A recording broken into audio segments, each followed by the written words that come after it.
Welcome to the Long COVID podcast with me, Jackie Baxter. I am really excited to bring you today's episode. Please do check out the links in the show notes where you can find the podcast website, social media and support group, as well as a link to buy me a coffee if you are able.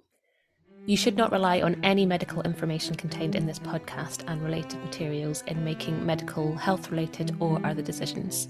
Please do consult a doctor or other health professional. I love to hear from you. If you've got any suggestions or feedback or just want to say hey, then please do get in touch. I really hope you enjoy this episode, so here we go.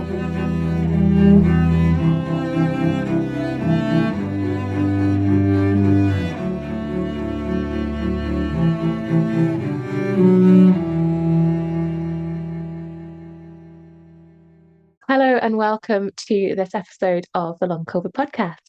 I am delighted to be joined by Michelle Irving, who is returning to the podcast.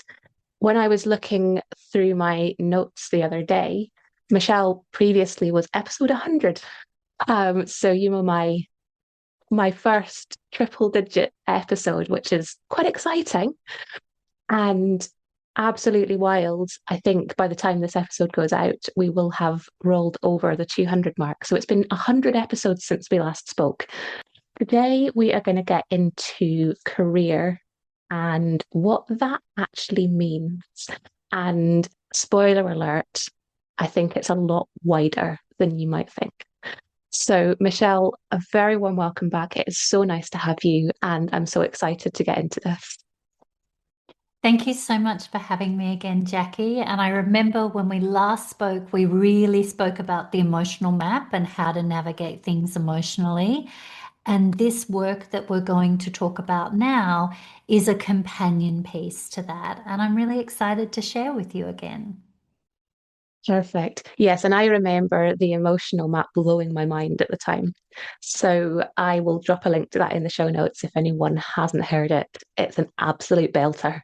Um, so do you want to just give a very, very quick introduction to kind of who you are and what you do? Give us like the Sure. 1 minute version. So, as you can hear by my accent, I'm an Aussie, and the core focus of my work is really women navigating career and chronic illness. And we'll talk more about what that means in its broadest scope. And I have a global client base. I work exclusively with women, and I run a flagship program called Ambition, which we start around the February of every year. The other thing that's happened since we last met is I've been doing this work around career with women, and sometimes things just keep knocking at your door. And it became very clear to me is it's great to give everybody the skills, but companies also need the skills in people leaders and in management and in organizational structures to understand in a cohesive way what navigating work looks like for people with long-term health conditions and how to really make it easier for everyone. So since we last spoke, we've also launched our corporate arm, and that is chronic illness at work. So that's all of the things that's happened in my world since we last chatted. Amazing. And like, I think anyone who's had any interaction with employers or, that sort of arm of work since becoming unwell, some people have had better experiences than others. Some people have had some dreadful experiences. But I think we can probably all agree that there needs to be more understanding of, health challenges and how, partly how they're understood and how people are treated as well. Yeah. So that sounds amazing. So I think, yeah, before we kind of get too deep into this, I would love to take an overview of what do you mean by career? Because I think we started off by saying I think it's a bit wider than you might think. But Yes. for someone who, we're talking about people who are sort of all ends of the spectrum, some who are very, very unwell, and some who are maybe further on through their journey and are seeing improvement and maybe, able to do more, but are still not 100% yet. So this is obviously going to be relevant to everybody. So what do you mean by career? Great. So, really, it's your work. One of the things that happens, I think, with a chronic condition, particularly if you are bed-based for a long period of time, which often happens through long COVID, and I've worked with many, many, many people with long COVID. So, what happens in that arc is you're in a job, maybe something you enjoy, maybe something that's a bit exhausting for you. But sooner or later, there's this adjustment that happens through illness about you might lose a lot of your physical capacity. And so you might have to adjust to what I call off ramping from work. So that's where you're in medical leave, that's where you're bed based for a long period. That's exactly the experience I've had twice in my career arc. And I know, Jackie, you've had that as well. And then there's a point where you just might start to get a little more capacity and you start to think about returning to work. So, why do I talk about career rather than work in this more private container? And the reason for that is that chronic illness itself often brings you to really a reckoning with what you want to do with your life, what your capacity is. And a lot of people change direction. Now, they might change direction because of physical capacity, and there's often a huge change of direction because you get super clear about if I have this level of energy and this much time, I've had the real wake up call that it is my energy, it is my talent, it is my capacity. What do I want to do with my time on the planet while I'm here? And that change of direction opens up a new portal for you. And a lot of it happens actually when you're bed based and may not be working. So today we'll talk about what I think of as the 5 stages of navigating career and chronic illness. But I also know for you, Jackie, this change happened for you, that there was a shift in what am I doing? Where am I going? And you started not just the podcast, but you actually shifted the work and how you designed your life with work. And that to me is this broad definition of career that gives you this capacity to shift and flex and move in what we might think of as the negative impact of chronic illness actually becomes the doorway into the deep clarity of what am I doing with my time and my capacity. Yeah, I think that's a really great point because, obviously there's a sort of a physical element to it or a cognitive, element to it. Maybe people can't do the job that they did before, or they're not able to for some time. Maybe they are able to return to that in the future, but maybe not at the moment, kind of thing. But I think, the point about what do I actually want to be doing with my life? We spend so much time working in our lives. For me, it makes sense that it's something that you get something from. And, my partner and I have had a really interesting discussion about this because, my brain and the way that I am as a person and the way I work is a totally different way to him. And, he does a sort of 9 to 5 job and, that works for him. And that's absolutely fine. But for me, I tried stuff like that, not exactly the same, but I tried that kind of, do what you're told when you're told, be here, be there, do that kind of a job. And it just burned me out and ground me down. And for me, I have to be doing something that lights me up. And, that's the life that I have now built. But I think even for me, one of the turning points when I was unwell was realizing that I didn't have to go back to the job that I was doing before, that actually I could make changes and I could do something else. And then it was starting to think about, well, what could I do? And that actually Yes, created a bit of a shift for me because I was still quite sick at the time when I started thinking that. So I think, coming back to your point about actually quite a lot of that kind of starting to think about it can happen before you're able to do it, I think is exactly. totally relevant here. Yeah. We'll be right back. I'm interrupting myself for a second to tell you about long COVID breathing. The fabulous Vicky Jones and I have teamed up to bring you long COVID breathing. We are both passionate about sharing our expertise and experience of the breath and how incredibly helpful that can be with long COVID. We've worked together to develop a course that is specifically tailored to those with long COVID. It's a 6-week course with 12 sessions, all delivered online. The community feel and learning that we're all sharing is such a joy. To find out more information and to sign up for our courses, workshops and other shorter sessions, please check out the link below, longcovidbreathing.com, or email longcovidbreathing@gmail.com to start your breathing journey with us.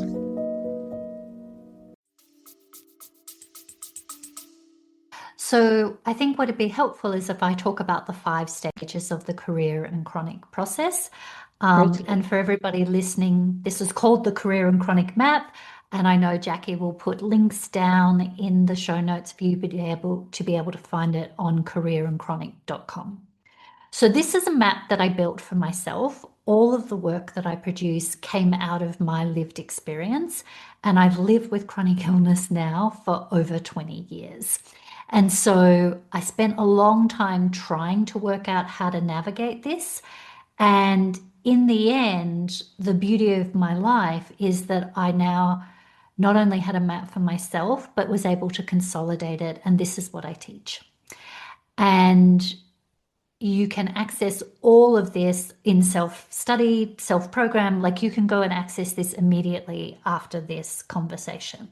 So let's talk about the map. There are 5 stages of career and chronic, and they are the first stage. This may or may not happen to you, but if this does happen to you, there's actually a name for it, and that is where you off-ramp from work. So for those of us who have had to take medical leave, for those of us who have been what I call bed-based for long periods of time, this is where you are not concerned necessarily with working. You might be anxious about it, anxious about finances, but really you're in the full-time job of medical appointment and you're in that base level of survival. How do I make things work for me? And in that phase, you have one job, and that is to take care of your health and well-being. In that phase of off-ramp from work, your number one thought in your mind will be, now, how does this work? And how do I get back to work? And how many hours can I work? And all of that conversation turns up while you're off-ramping. And the emotional map for chronic illness, which Jackie and I mentioned, that is where that map fits, is when you're off-ramped from work. So that is where you work out how to navigate it emotionally, how to get your clinician boundaries really strong, how to ask for help and receive it, how to have helpful helpers, not unhelpful helpers, and how to give unhelpful helpers jobs that don't require your emotional labor or to exhaust you. What happens in that phase of off-ramping, if you're there for a while, is it starts to dismantle the identity, and it starts to dismantle who you thought you were at work, which can be a big part of our lives, and all those relationship dynamics with who you've been working with. Now, that might be in a career, that might be in a job, that might be if you're an executive, that might be if you're running a business. Who you were in relationship in your business network might start to dissolve. That feels terribly frightening, and it feels like if I don't have this, I don't know who I am or what's going to happen, and I don't know how to have a life. What I want to share with you is, yes, those are the normal, natural feelings of the disintegration, but that is not where you stay, and that is not the end of the story. That is part of what happens when chronic illness and career meet for the very first time. So in that off-ramping stage, those feelings start to move through you. And the thing about that phase is you're really working out where you have power and where you don't, and how to put your energy where you do have power, which is, okay, if that's all shedding, what actually is important to me? if those relationships are dissolving or don't feel reciprocal now that I have needs, what sort of relationships are important to me? Because you don't have the bandwidth to do all the people pleasing or do all the meeting of everybody needs that you had before. So that all happens in almost this first stage of where career and chronic illness meet. It's only the first stage. And it often happens with a medical crisis, and it often happens when you really become bed-based. Some of those themes carry through the other stages, but more structure comes in the other stages. So that's the first stage. And then I'll just talk about the other four and we can go more deeply into them. The second stage is where you on-ramp back to work. For some people, that might be where you start even testing capacity by volunteering. It might be that you actually spend a little bit of time on your side hustle, or you reconfigure things. You might be going for interviews, you might be returning to a job you had previously. The organisation might have reorganised and a new job opens up, but that's really the return to work phase. Now, here's the critical thing. The work that you did thinking about what you do want and what works for you starts to gain traction when you return to work, because you pull that information forward and you start to make decisions around your boundaries, around your capacity. Do try not to overcommit at this phase. The third phase is the part that we often skip over and don't think about, and it's super important to pay attention. So we off-ramp, we on-ramp. The third phase is the new. Now, even if you were working at your job, you had a surgery, you were off for 3 days, 2 weeks, 2 months, even if you're going back to the same job with the same people, same routine, same work, it will still be new. You might be on different medication. Things will still have adjusted in your identity. And in this process, you are recalibrating how to work with work as it is, and you're testing out capacity. Here's the tip about the new.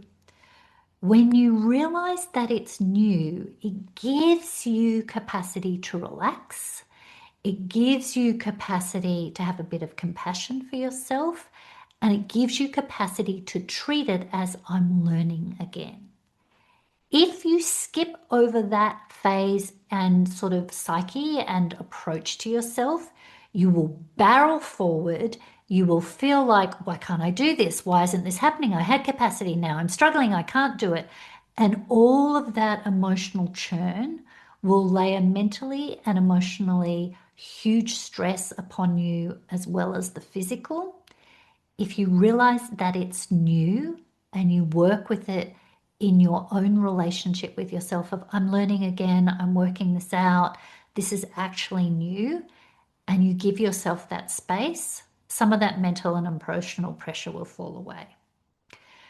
The next fourth stage is where you will spend 80% of your time. And this is test and redesign. I really loved it when I came up with that title, because it's just like, that is what I have spent my life doing. Test capacity, redesign capacity, test it, redesign. So this is the phase that really you will spend most of your working time in. And if you understand that that's what you're doing, you're testing your capacity, you're testing how you work as well as what you do for work. You're testing what your professional relationships are. And when you understand that, and this is especially what we teach organizations, that this is a continual phase of test and redesign, that is the normal base. So it's not like this is an exhaustive, I have to study for my master's, I have to get it all right, I have to be an A-line student, or I have to study for my apprenticeship, I have to get it all right. Often we treat work when we're in test and redesign with that sort of mindset and that sort of stress. Instead, I like to think of it as I'm refining. I'm testing this part of my capacity. Do I work better in the morning or in the afternoon on an intellectual task? I'm redesigning because my body can't stand for 8 hours a day. So I'm redesigning whether I can do some from a chair, what my rest points are. What does this look like? This is a good thing. Test and redesign is an excellent thing if you are navigating career with chronic illness. So here are the 4 stages, and then I'll share the 5th stage. Off ramp from work may or may not be part of your experience. On ramp to work, the new, test and redesign, skills at each of those phases. There are really practical things you do. And all of that leads to authentic leadership. Because what happens is that you emotionally, mentally, and professionally recalibrate in a new identity. And that identity is not the sick person at work. That identity is, I know how to navigate something really complex. I know that everybody has something going on underneath the surface. I know the power of authenticity and really being clean in my energy, in my professional boundaries, in my communication. I know how to stand in sovereignty for myself. And that naturally, because you led yourself through this deep, complex terrain professionally, you naturally end up in leadership. That can be people coming and disclosing to you about their conditions or asking for your advice. That can be leading a team because the data is clear. At least 30% of people working are living with a chronic health condition, and that's a chronic physical condition. That doesn't even include mental health. Some people may or may not identify as having a disability. This is a much larger, broader cohort. And so your navigation of this and the skills that you really hone make you a natural, authentic leader. So the final thing I want to say about that map is this is a professional skill set. It's not a personal illness skill set. It's not a medical skill set. One of the things I came to understand is that working and navigating this was a whole new professional skill set. And that is why I now teach this work. So it doesn't take everybody 12 to 15 years to work it out. And everything that I've shared, there are deep professional skills that go with each of those stages. And all of that you can go find on the website to go deeper. But that's the map. I love this because it's very clear. I Yes. think what we often find, I mean, certainly my experience, I became unwell and my entire world basically imploded almost overnight. And, so I was obviously in that first stage and not doing it very well as it turned out, but I mean, who does? So and I think, that what was so terrifying, I suppose, was that there was no map, there was no plan, there was no information. And, I think that's what I liked so much about your emotional map was that it kind of normalized some of those feelings, but also gave a bit of a route through. And, and I think the same is here. And, a lot of people will be thinking, well, I've done the off ramp, I'm stuck in between 1 and 2 kind of thing. But even if that is where you are, which is, where a lot of people are, I think, knowing that the map can, that there is that map, there is that trajectory. So even if you do feel a little bit kind of stuck in between 1 and 2, knowing that there is somewhere to go, I think is very, very helpful. I think it's also given me quite a lot of clarity about what I did and why some of the Yes. things that I did worked and why some of the things that I did were maybe less helpful. So yeah, I wish I'd had this map. Like, but You said that I last time. I know, right? I should have spoken to you like 3 years earlier. Um, so I think as well, you said that these are skills that, I think they make you a better, well, I'm sure they make you better work. I think they make you a better person as well. Yeah. So one of the things about this is that we all know living with chronic illness brings us into the rawest, most vulnerable part of ourselves. Mm, And in this culture, particularly around working, that vulnerable, raw human, it's actually just humanity, is the stuff that we mask and cover up in our working lives. yeah. And it's actually, this is going to sound terrible, but I'm going to just give it direct to everybody. It's actually a great thing to be connected to that part of you that is deeply human, because that is where the power is.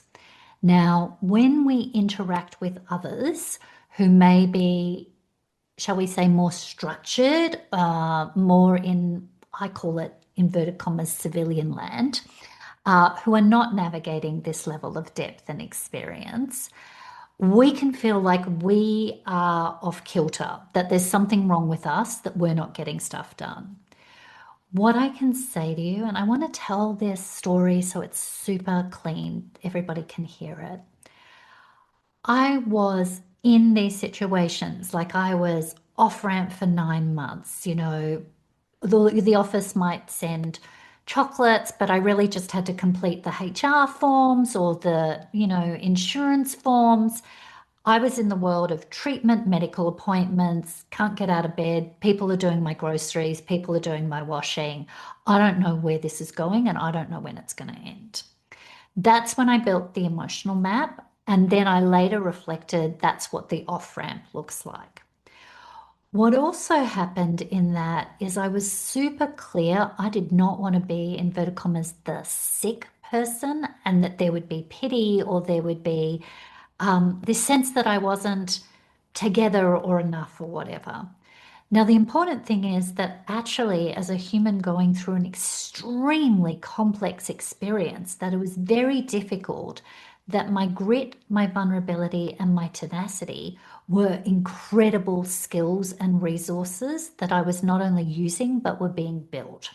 So, what looked like, oh, that's really complex, and she's, not quite together, she's got a lot going on, as if I was not what everybody else was. In fact, I was taking a very rich curriculum, as I would say.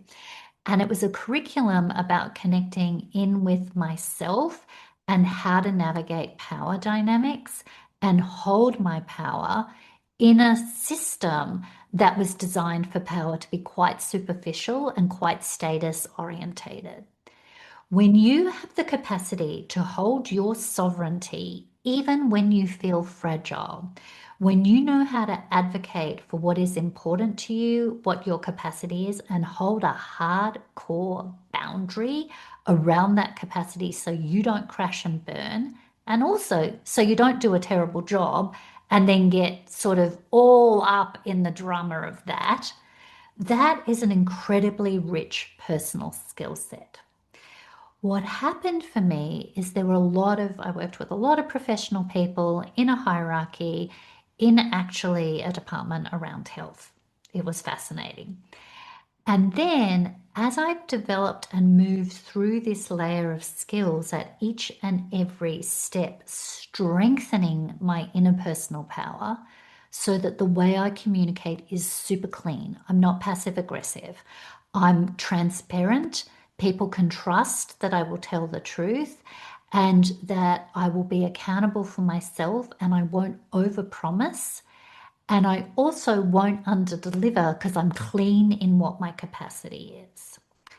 Years later, the very people who might have been top of the pile, really in their career, moving along fast and hard, years later, sooner or later, everybody hits a bump which dismantles their identity and their life.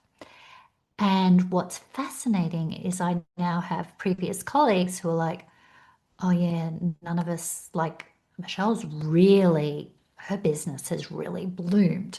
I mean, who would think a chronic illness business would bloom? Like, everybody's like, what are you doing? This is crazy. But I'm like, no, this is really important. And I'm deeply, passionately committed to this skill set being accessible. So, the reason I'm sharing this is what you're going through now in developing this skill is something that sooner or later everybody will have to meet at some time, even if it's at the end of their life in the vulnerability of what death looks like. But it's also huge foundation stones that really clear up your personal relationships, your financial capacity, your professional relationships, your intimacy, your relationships with children, your relationships with health. It cleans all that up because it consolidates you into a system where you have to get rigorous and clean and clear about what's important, how you're going to navigate it, and how you're going to honor the priority of you and your energy first. And that is a benefit to you. That is a benefit to your family. That is a benefit to your colleagues. And the truth is, it is actually a benefit to the world. I think that's such a beautiful way of putting it. You know, I mean, I would personally agree with that. You know, that the skills that I learned, whether it was breathing exercises or boundaries or understanding my nervous system or learning to say no, all of these things that I learned out of necessity are actually now things that I make me a better person. They make me a more empathetic person. They make me better at the job that I do now, and they make me happier. And Yes, and it's just I don't know it. It feels like a silver lining to have come from a really awful thing to have gone through, to have kind of come out stronger, I suppose. And I think, I think it's so important to feel like we have power, I suppose was the word that you used, wasn't it? Because, we do have you know, power. Yeah, it yeah, it feels like such a disempowering experience does. because everything is ripped out from underneath you.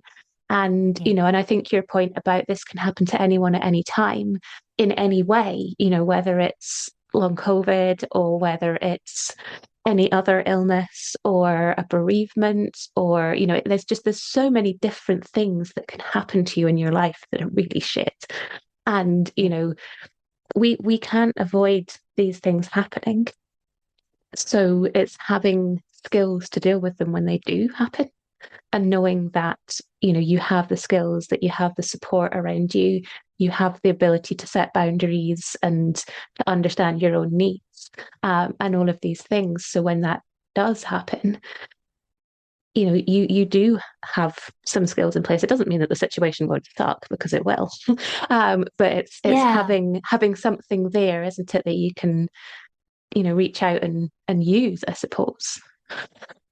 There's something about, I think we expect when we're in it, the first sort of phase is, this can't be happening. This is not who I am. How is this possible? Then there's the dismantling.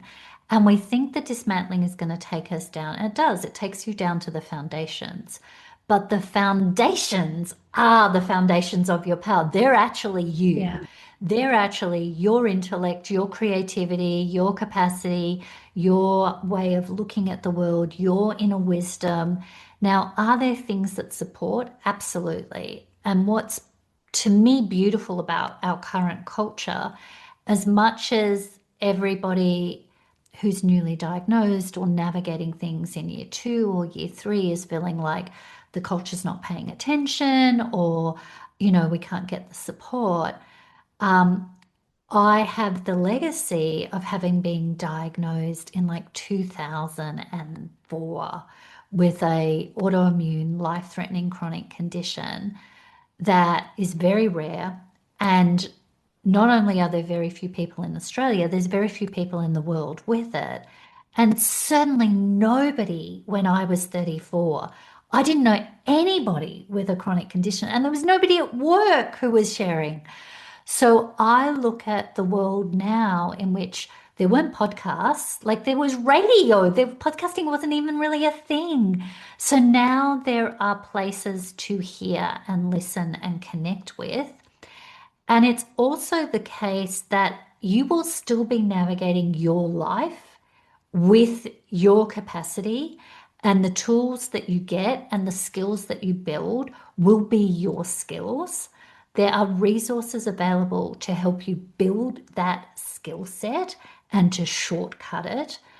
Uh, and the beauty I love about this map is that I was able to look at my experience and then able to articulate this cleanly about I just mapped what I did when I was off ramping and I could see the through line. And that's what you did, Jackie. You said, actually, I was thinking about it, I changed career. This is just a map of what is there. It doesn't mean that everybody's going to end up in executive roles or in leadership. It doesn't mean that you might consistently be in the new or test and redesign. When I first went back to work, I went back 5 hours a week over 3 days. And none of those days could be consecutive days. So that was it for a very long time for me. It took 2 years before I could work up to 3 full-time days. And I stopped at that, like I didn't work more than 3 full-time days. That was my capacity. So there are tips and tricks that I've learned. They're not illusions. They're just like the more power I have internally, the more I'm clear and the more I can communicate in a grounded, steady way, the less that I'm battling with others, the less that I'm asking others to adjust or do things for me, the more I am just solid and I let other people have the discomfort of the boundary, not me have the discomfort of overextending and burning myself out. We'll be right back. Hey there, I'm just jumping in for a second to see if you're enjoying this episode. If you're finding it useful, maybe you would consider sharing it somewhere, a friend, a group, or even on your Twitter feed. If everyone was able to share just once, we'd be able to get this information out to even more people who really, really need it. So please consider sharing somewhere if you possibly can. I hope you enjoy the episode, and thank you so much.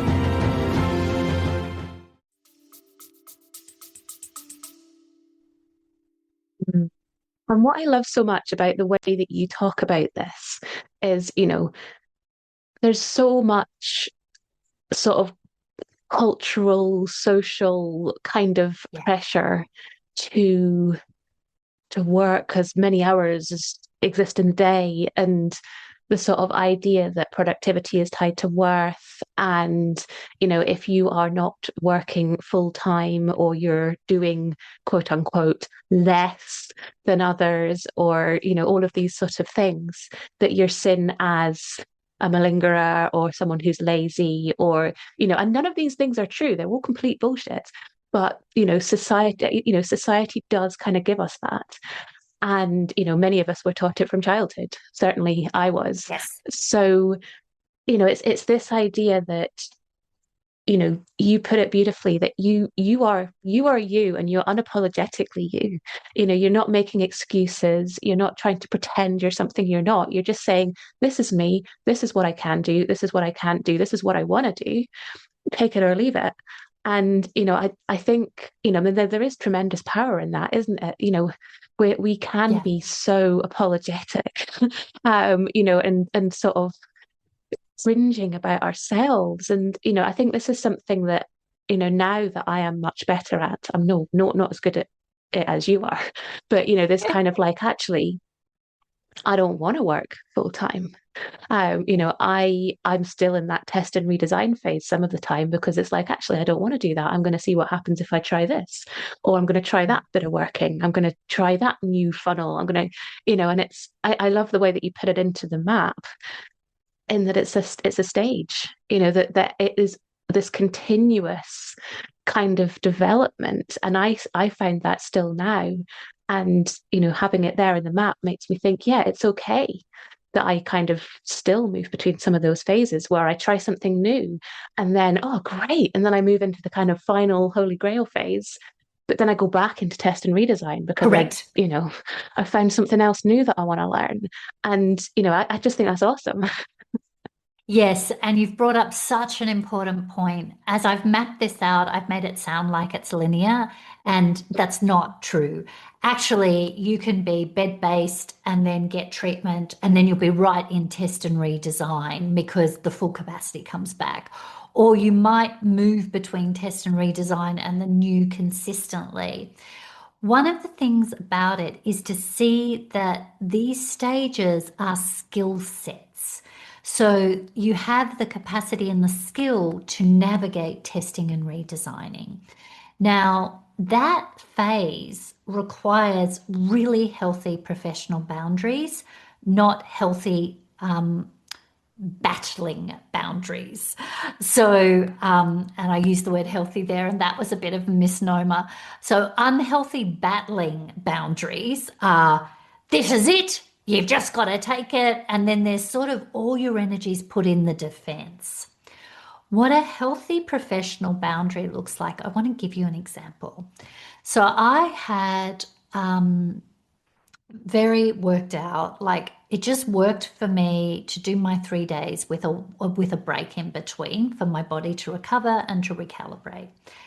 And I remember I had a boss who said to me, now look, about this not coming in on Tuesdays, there are times when we might need you on a Tuesday. What's the level of flexibility with that? And so I just said, there is none. And then I stayed silent. I didn't justify it. I just said there isn't any flexibility.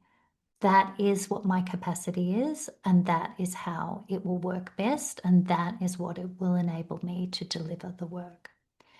And you can hear how in my voice, even repeating it, I'm just grounded, I'm just earthed in me. And then she had the shock capacity of like, there was nowhere for her to go. There was no lever that she could use, because if I had left any room, what happens is if you ask or say your answer as if you're asking for permission, oh, there isn't any capacity. See how it sounds like a question and I'm asking her, is it okay if that's my boundary? As soon as you give that, somebody can go around you and they know exactly what levers to push to get you to really burn your capacity. And it's for their benefit, supposedly, but it's to your detriment.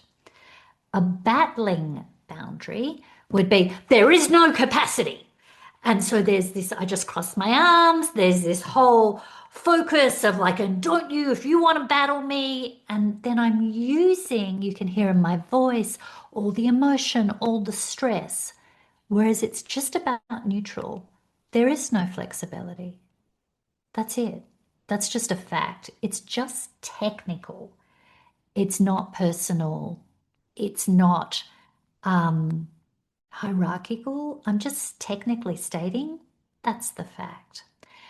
And so this is part of your skill set at that test and redesign, is there's a lot of pieces to work that nervous system up into the neutrality.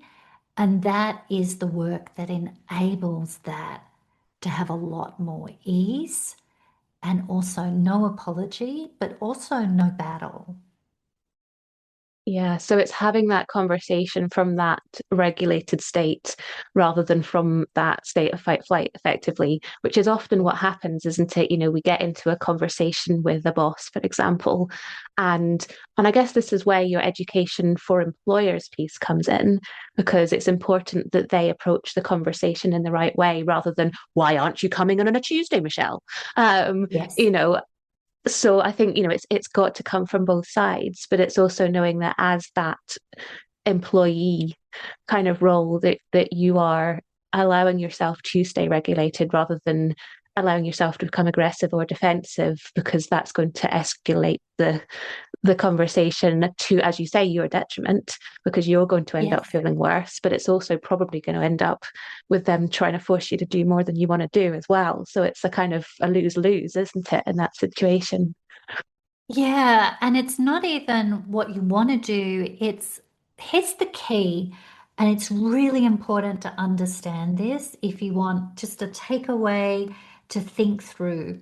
Most of us will say to, our boss, our colleague, our business partner, we will state what our capacity is at our optimal capacity.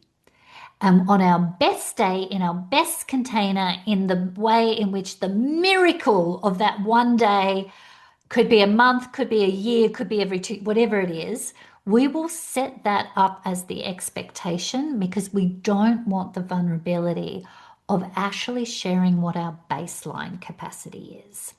Now, what happens in that is not only does that create this process where you're on your worst day trying to hit your best day, and then the guilt, the shame, just the spiral that comes with that for you. But it also sets up huge confusion for your colleague, your boss, your peer, and your business partner, whoever it is, because they're like, but hang on, they said their capacity was this, and now they're over here.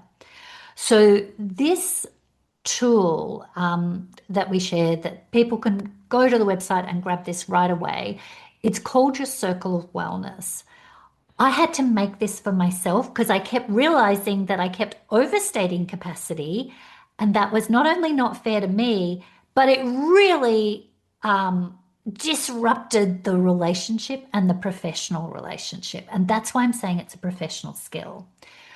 So what I had to do was work out my baseline capacity and my optimal capacity, and then be able to communicate from those two things so that then who I'm working with, they weren't as confused because it was clear. And that's what we do when we work with employers and people leaders who are managing people with chronic conditions. What we're doing is clearing up what I call chronic confusion so that everybody has chronic confidence. You want the chronic confidence to be able to have the conversation as the person with the condition. We want the people leader to have the confidence to have that conversation about chronic illness and what it looks like. And everybody needs to be clear about what capacity is. So there's a huge educational component, because if you are in an experience with your body in your work where you treat work like running a marathon, I mean, why do we hear so much about burnout from everybody? It's because it's skewed, like it's completely off base. It doesn't run to human capacity. So I always say that people with chronic conditions are on the avant-garde edge of corporate culture or workplace culture, because really we're the ones really doing the work for what a healthy human culture looks like and needs to look like. And the one thing I can tell you is, in the world of AI, what we're experiencing about our capacity, everybody is about to experience about their capacity, because everybody is not going to have the capacity that the AI has to do the work and do the jobs. So as we watch all the anxiety, however it works out, whatever the timeline is, we have the skill set and the professional skill set to really work as humans and in ways that work for us in our body. That skill set, no matter how big a marathon runner you are at work, that skill set is going to happen and be required for everybody, because nobody can run at the pace of the AI. Yeah, that's a really good point. And I think, one of the things that kind of just clicked for me as you were speaking just there was that communication, I think, is really, really central to this. But it's communication with yourself. So really starting to understand, what can I do? What are my needs? How can I best support myself in all these different situations, both mentally, physically, emotionally? How can I communicate that to others? How can I best have those conversations? And coming back to what you were saying about, these being really great skill sets to learn. I think my communication is far better now than it ever has been. I am able to communicate with my partner. We have conversations that we wouldn't have had before, with clients, obviously, with friends. And I think, certainly for me, that is something that I'm glad to have taken from it, and that has, improved the way that I do things, and it's given me a lot of really great insight into how I can best live my life now. So I think it's a great way of putting it. That's your authentic leadership. It's not just leadership, Mm, it's authentic because the thing about the authentic leadership is you naturally lead yourself through it. That's how it mm, becomes authentic leadership. Doesn't matter what the yeah. role is, what the description is. It's you end up there because this builds. And what I'm hearing so beautifully in you, Jackie, is this is your biography, is this is your skill set and capacity, and the biography is not all centered around the chronic condition. It's centered around this is part of my experience, this is part of what I've navigated, but my biography is actually around my skill set. And it's Mm, actually around my leadership. And it's actually around the values and the life I'm making for myself. And it's come through a huge mountain to climb. But what looks like insurmountable, every step you take, as hard as it is, and as destabilizing as it has an arc and it is leading you into your deepest power. It absolutely is. And there are beautiful resources in the world now to support that. And the fact that we're having this conversation across two different countries, and I know this podcast goes out to a huge worldwide audience. I mean, this podcast is the greatest and deepest service to all of humanity, but especially to those living with the condition, but also those who are caring for people with the condition. I also know lots of people listen to this podcast who may not have long COVID, but actually have other conditions that really line up with a lot of those symptoms. And what more is there to do in the world than to do the work that is in your heart, that is of deep service, but doesn't require you to sacrifice yourself, in fact, nourishes you? And this is the key. We've been trained, particularly as women, that the first priority in our lives is to sacrifice ourselves for other people's well-being. And the problem with chronic illness is you can no longer do that. That feels destabilizing to your identity, but it's actually a good thing. Like, that's actually a really good thing that you no longer can do that, because then you start to orientate into how am I moving in the world in my work? If I am not self-sacrificing, what has to shift and change? And a lot of the time we think that's about the work. It's not about the work. Most people can do the work depending on where your capacity is and how many hours that is. What actually shifts is the emotional labor that you are doing at work, the emotional labor that you are doing with your partner, the emotional labor you are doing with adults in your family.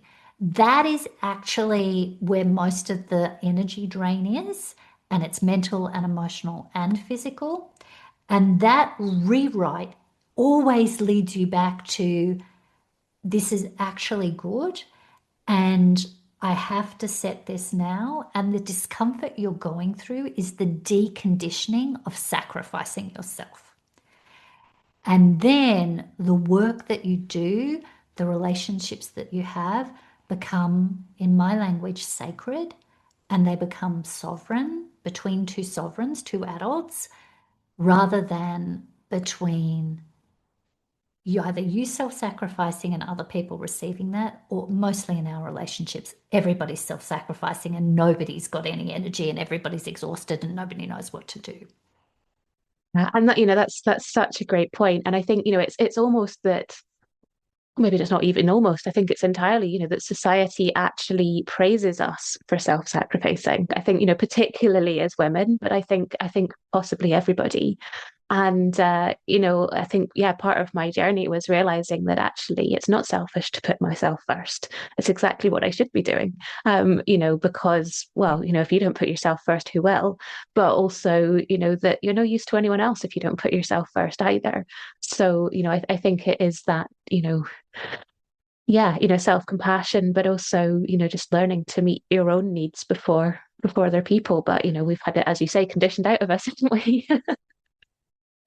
Yeah, and I like to phrase it as I'm actually accountable to myself. I like that. So it's not that even I'm prioritizing, it's my energy, it's my mental capacity, my emotional capacity, my financial capacity, my creative capacity, all of those things. Those are things I am accountable to myself for. So if I burn them down, I then have to be accountable for the burnout that's in me.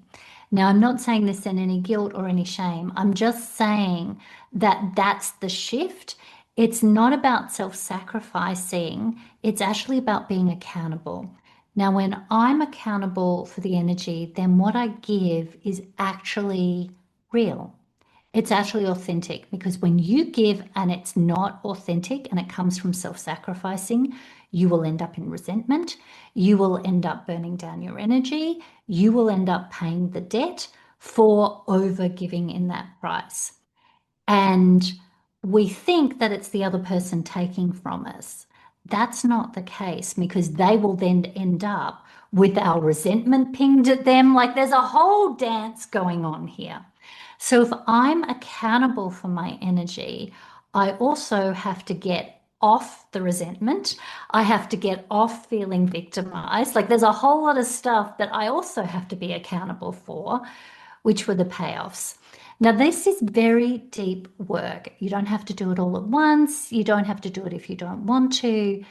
But the key that I'm talking about here is when you are clean and clear in your energy, in how you show up with others, in you give what is actually yours to give and is easy for you to give, or you give it with a true accountability that that might cost me something, but I'm willing to spend the day in bed having done that, and it feels like the right thing for me, not for the others, but for you. When you turn up that way, you just dismantled a whole lot of levers that other people can use to get you to do what they want you to do for their comfort, not yours. Because if you're doing it for what they want to do in their comfort, you've got work to do on the part that's self-sacrificing. And this is really what I mean when we talk about boundaries. This is some core work that we do in a self-study program I've called Chronic Confidence, where we do the map, but we also do how power dynamics work and how to recover those so that it resets. All of this, it looks like a career map. It's your personal sovereignty map. It's navigated to what happens at work, but it has personal benefits to it. And when you work through that, you also start to recalibrate and what is truly your authentic ambition, which is the next framework that we can talk about another time. But we've done the emotional map. This is the career map. And the third part of this whole arc of living with chronic illness is the authentic ambition framework. And that takes this work further. But all of it combines together to give you the capacity to actually be with your own power. So you own it, you're accountable from it, you act from it, you love from it, and you nourish yourself with it. And that, I think, is the perfect place to leave it. Michelle, thank you so much.